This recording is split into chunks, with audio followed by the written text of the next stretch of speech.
Bismillahirrahmanirrahim. Assalamu alaikum warahmatullahi wabarakatuh.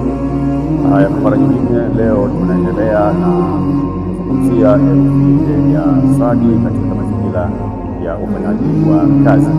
Leo tutaizungumzia herufi ya sadi katika kumsaidia mtu ambaye ana tatizo la kulishwa vitu vya kichawi.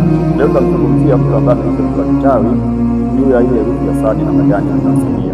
Tukumbuke kwamba herufi hii tulieleza kwamba katika awamu ya mwanzo kwamba hii herufi katika zile mpangilio wa herufi za jadi hii ni herufi ya 14, lakini uzito wake pia inabeba uzito wa 90, inabeba uzito wa kilo 90, yaani kwamba 90 ikisema kilo kinaelewa 90. Kwa hivyo huu ni uzito wa herufi. Sasa hebu niangalie, sikilize vizuri ili upate kufahamu kwamba mgonjwa wako ambaye amelishwa uchawi ama ni mwenyewe katika sura kama ya marafiki yako, namna gani utamsaidia kupitia maajabu ya herufi hii ya sadi. Nisikilize vizuri. Chukua karatasi nyeupe, alafu kisha utaiandika hii herufi sadi mara 95. Herufi ya sadi utaiandika mara 95, kisha utatumia zafarani. Wakati unaandika utatumia zafarani ambayo ni nyekundu, utaitumia zafarani nyekundu, kisha utayaosha hayo maji katika hali ya usafi kabisa. Baada ya kuosha utapata sasa herufi yako ikiwa imeshachanganyikana tayari na maji katika hali iliyokuwa nzuri. Utatumia kunywa, kama ni wewe ama ni ndugu yako, utatumia kunywa asubuhi mapema sana, baada tu ya kuamka, hujakula chochote kile, mapema sana asubuhi saa 12, saa 11 utaamka, utakunywa glasi moja utakunywa.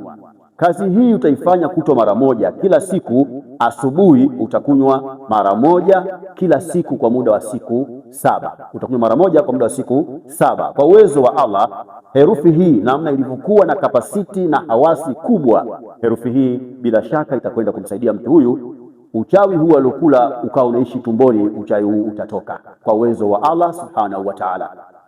Sasa ikiwa kutakuwa kuna ziada yoyote, basi usisite wala usione uvivu, nifuatilie katika vipindi vijavyo ili upate kujua sasa ziada itakuwaje. Kama unahitaji ziada, basi nitafute ili tuweze kufahamishana ziada yake inakuwaje. Lakini nenda kafanye hili sasa ili kumsaidia huyu mtu ambaye ana tatizo la uchawi katika tumbo lake, ima ni wewe mwenyewe ama ni huyu ndugu yako. Nadhani ndugu yako hapa, langu jina ni Sheikh Maulana, ambaye nimependa sana kuendelea kukuelekeza, kukufundisha na kukufahamisha kama sehemu ya zawadi, ili uende ukasaidike katika maradhi mbalimbali bila kuhitajia kwamba kujali kwamba uko wapi namna gani. Yaani wewe gharama yako ni kujisikiliza kwa MB zako 2, 3, 4, 5, 20 za kutosha kabisa kusikiliza na kupata faida hii, na ukaenda ukapata faida kubwa kabisa kwa uwezo wa Allah subhanahu wa ta'ala. Nikuache kwa hapo. Assalamu alaikum wa rahmatullahi wa barakatuh.